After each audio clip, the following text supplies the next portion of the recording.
Assalamualaikum warahmatullahi wabarakatuh. Jumpa lagi sahabat-sahabat sekalian dengan saya Fikri, host dari Rosna Institute, di mana podcast ini akan menyajikan hal-hal yang berkaitan dengan wawasan dan pengetahuan yang mungkin bisa jadi tambahan wawasan sahabat-sahabat sekalian.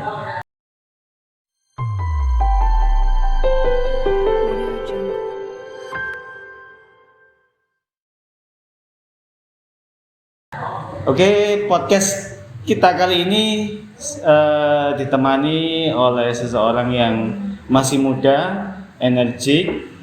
Kemudian beliau juga saat ini sebagai sekretaris jenderal di Ansor Singosari. Tidak lain dan tidak bukan Al-Fadil adalah Mas Misbahul Husni Muhafid SE.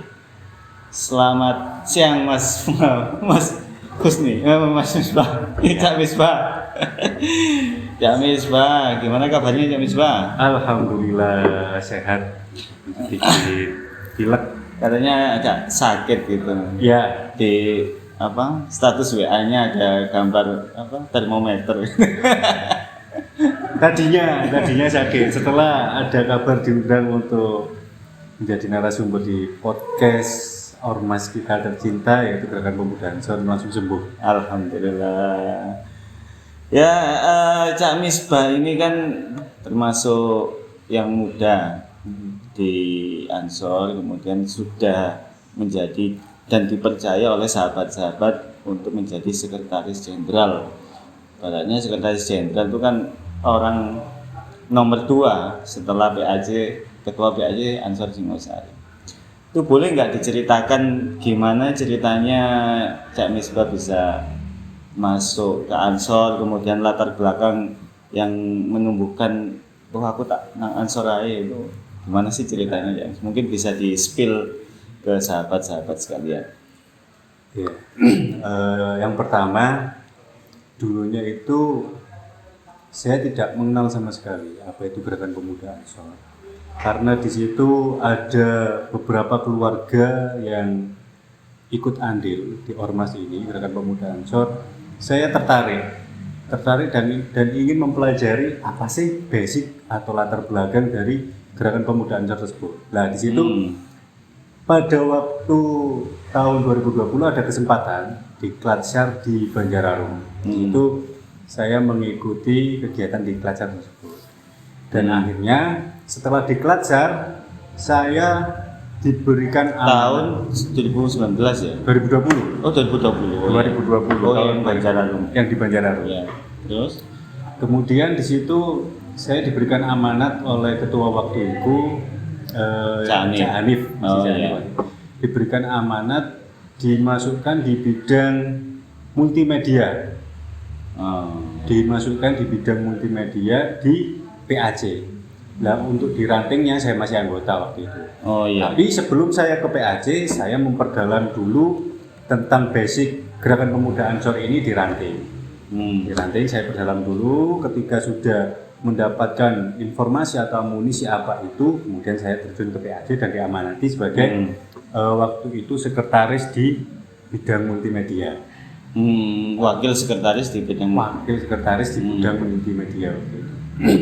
Nah, terus saya terus belajar di PAJ pun saya terus belajar membangun relasi dengan teman-teman yang lain. Akhirnya saya paham dan saya mengerti apa itu Gerakan Pemuda Ansor.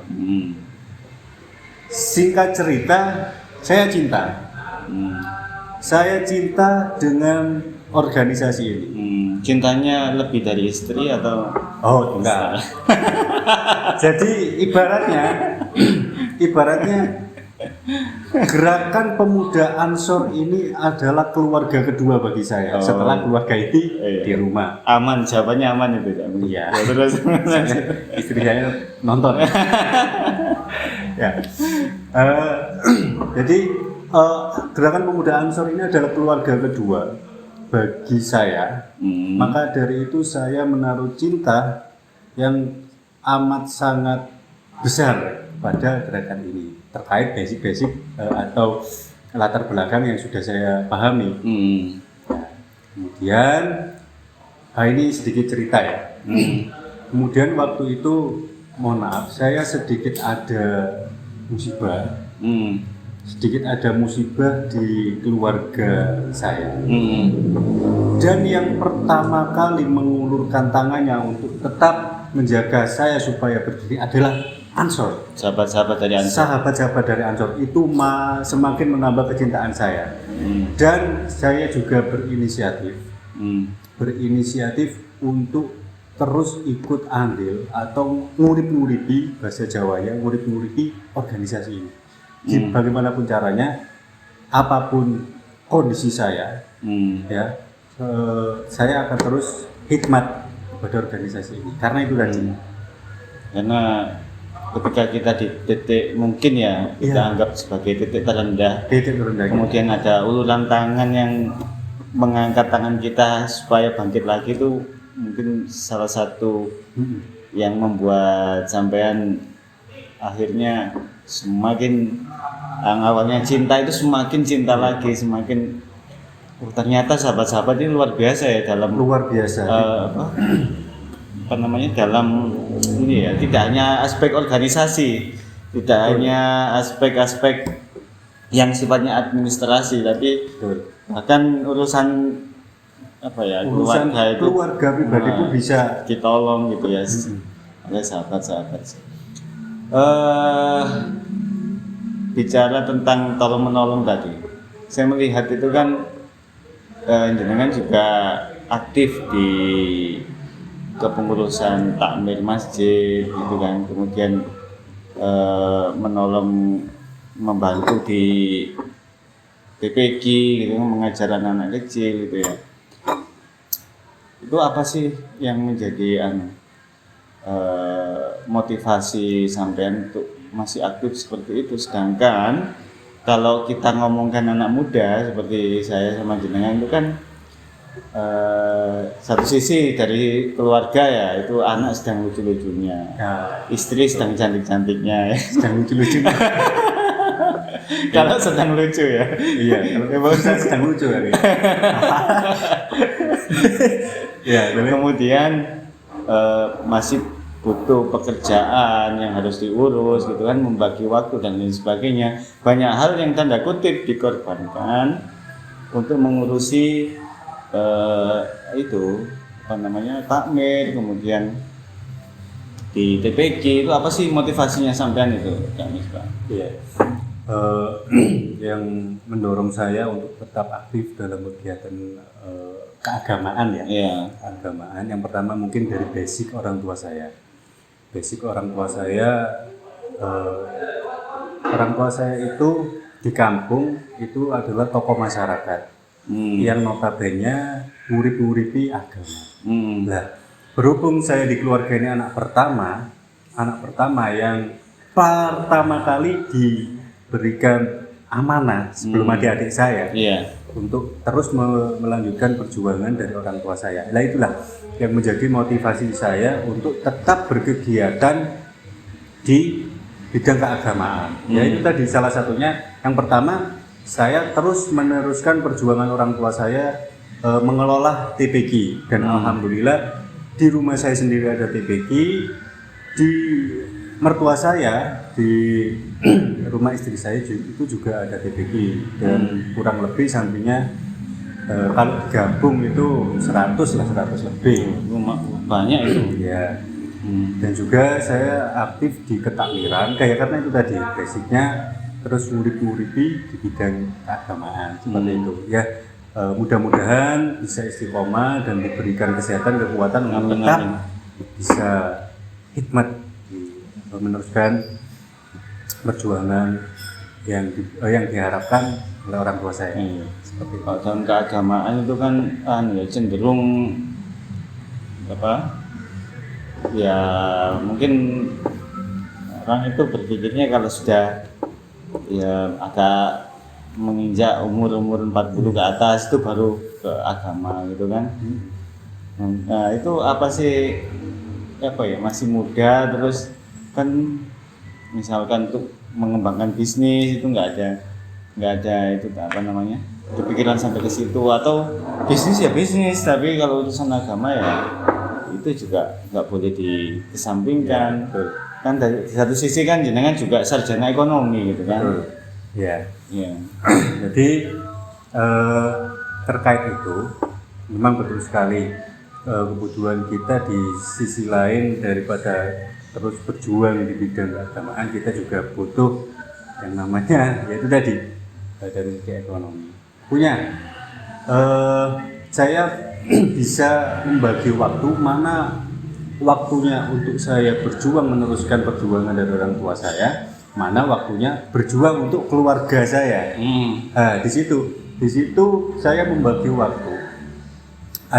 Saya juga pernah bangun bisnis jual makanan ringan, dan sampai saat ini saya juga bekerja di salah satu perusahaan.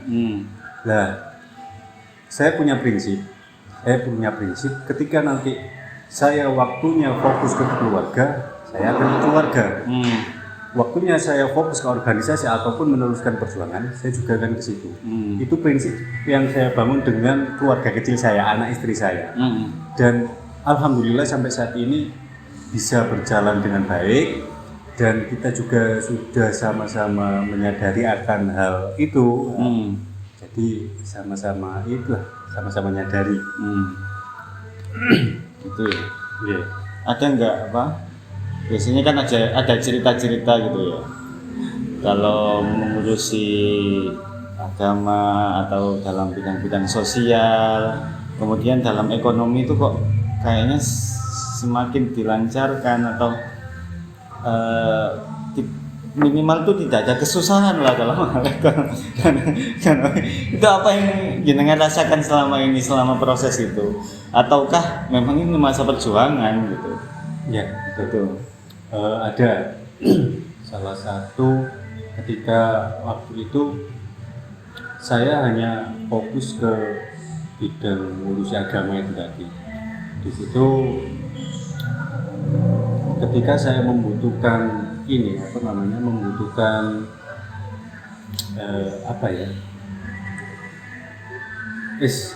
membutuhkan finansial, yang berupa finansial, yang berhubungan dengan ekonomi, itu Allah itu tidak menutup mata. Iku hambaku. Itu hambaku sing ngajak sing ngurip-nguripi agamaku. Saya tidak akan menutup mata kepada hambaku. Apapun yang dia butuhkan akan saya tolong. Jadi seperti itu. Yang saya rasakan seperti itu. Yang saya rasakan seperti itu. Dan sekarang saya dengan rekan-rekan yang ada di kampung itu juga punya merawat anak yatim. Namanya itu kakak asuh. Di situ kami memberikan santunan, bahkan menyekolahkan mulai dari TK sampai dengan SMA. Dan di situ orang berpikir itu dana dari mana? Buktinya bisa sampai saat ini. Itulah salah satu contoh bagaimana Allah tidak menutup mata. Ya. Dan juga semua pengurus yang ada di program kakak asuh itu tercukupi. Itu salah satu contohnya. Berapa anak yang sampai saat ini mulai dari TK, PAUD sampai dengan SMA itu kurang lebih 30 sampai 40-an. Banyak ya? Iya. Itu disekolahkan semua? Disekolahkan semuanya. Jadi orang tua asuh, orang tua kandungnya itu mungkin yang tinggal bapak atau ibunya itu hanya memberikan uang saku. Jadi kebutuhan sekolahnya, SPP, buku, bahkan seragam pun itu dari kita. Itu ada sampai saat ini. Lah itulah contoh kecil yang panjenengan tanyakan tadi, sedikit cerita tentang kalau kita murid-murid agama, Allah tidak akan menutup mata pada hambanya yang mau seperti itu. Garis besarnya seperti itu. Dan tidak menutup mata ya. Jadi saya lihat itu memang jenengan itu kan sosok yang kalau saya dari kacamata pribadi ya, mungkin ini agak naif juga ya, mungkin ya bisa dibilang seperti itu. Kalau saya melihat jenengan ini kan orang yang memang tidak ada maksud yang aneh-aneh dalam berjuang. Memang ya apa yang saya bisa lakukan ya saya lakukan. Kadang terkesan sampean tuh terlalu menerima semua, kadang keteteran gitu loh. Oh Jamis, Cafik, keteteran saking nggak bisanya nolak untuk sosial. Iya. Akhirnya banyak tugas itu sisi Cafik. Nanti Jamis lagi tak WA gak balas-balas, kadang kan seperti itu. Mungkin karena itu tadi niatnya sudah ada, niatnya sudah terbentuk. Kadang waktu dan kondisi yang tidak bisa Betul. Nyampe gitu loh, nggak nutut dengan waktu yang ada gitu kan, dengan pembagian dengan dan kesibukan sampean yang seperti itu tadi gitu. Iya betul. Itu ya luar biasa, sampai 30 orang itu kan nggak main-main itu berarti. Iya. Itu juga anak-anak muda semua, pemuda-pemuda. Iya, anak muda. Donaturnya juga ada. Donatur kita punya donatur tetap, juga setiap event itu kita juga punya donatur terkait Itu khusus Toyo Marto, masih lingkup Toyo Marto ya. Iya, mungkin nyuwun pangestunya, mudah-mudahan ini bisa legal karena kita masih proses pembuatan legalitas untuk ini, karena ada pengalaman waktu itu kita verifikasi ke sekolah, itu ditanya oleh kepala sekolahnya tentang legalitas. Berhubung kita masih belum punya legalitas, akhirnya saya mewakili walinya anak ini membayarkan SPP dan kebutuhan yang ada di sekolah. Jadi seperti itu. Mungkin kalau kita punya legalitas, kita bisa berkembang lagi terkait dengan pencarian donatur dan juga lebih memperluas wilayah jangkauan kita, karena saya yakin anak yatim nggak hanya di Toyo Marto. Iya. Ya Allah. Mudah-mudahan ke depan bisa berkembang. Kalau kata Nabi itu kan saya dengan anak yatim seperti ini kan ya. Leres. Dibaratkan. Kalau saya cuma tahu dalilnya aja bisa. Jenengan sudah melakukannya. Tuh, luar biasa ya. Kadang hal-hal yang seperti itu nggak bisa kita obrolkan di warung kopi, kecuali kalau podcast kayak gini ya bisa. Saya takutnya ria. Kalau kita obrolkan nantinya ria. Oh, cuma ini nggak ria. Ini untuk inspirasi. Siap. Dan memang di Singosari itu banyak orang-orang yang kumul gitu, yang bersembunyi di balik gedok. Padahal orangnya hebat, tapi kan ya macak biasa-biasa gitu kan. Kadang kita jumpa yang seperti itu.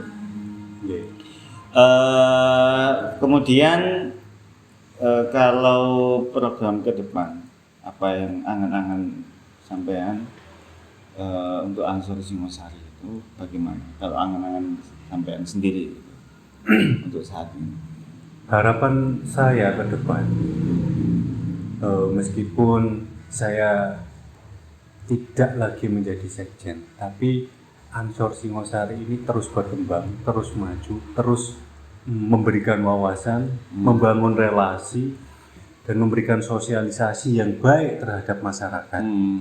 Karena gerakan pemuda Ansor ini kan diisi dengan notaben pemuda-pemuda yang mempunyai wawasan tinggi, yang mempunyai relasi luas.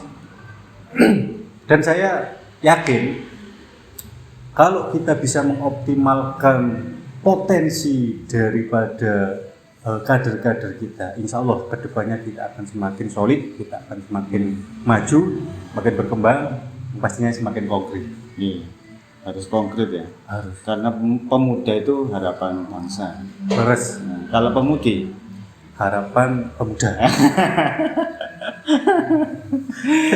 Ya Allah, Cak Misbah, luar biasa sekali podcast kita. Mungkin ini podcast tersingkat ya di Lost Institute. Siap. Tapi dengan kesingkatan itu mudah-mudahan padat gitu ya, meskipun singkat tapi padat dan bisa menimbulkan atau memunculkan inspirasi ke sahabat-sahabat Amin. sekalian. Terima kasih Cak Misbah di tengah kesibukannya mengantar istri dan lain sebagainya, kemudian bekerja, mengurus anak-anak dan lain sebagainya.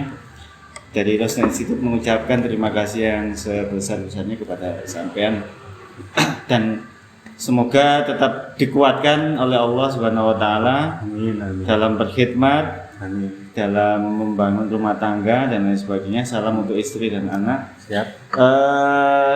Ya, itu tadi sahabat-sahabat sekalian podcast kita dengan Cak Misbah dari Toyo Marto selaku sekretaris Ansor Singosari.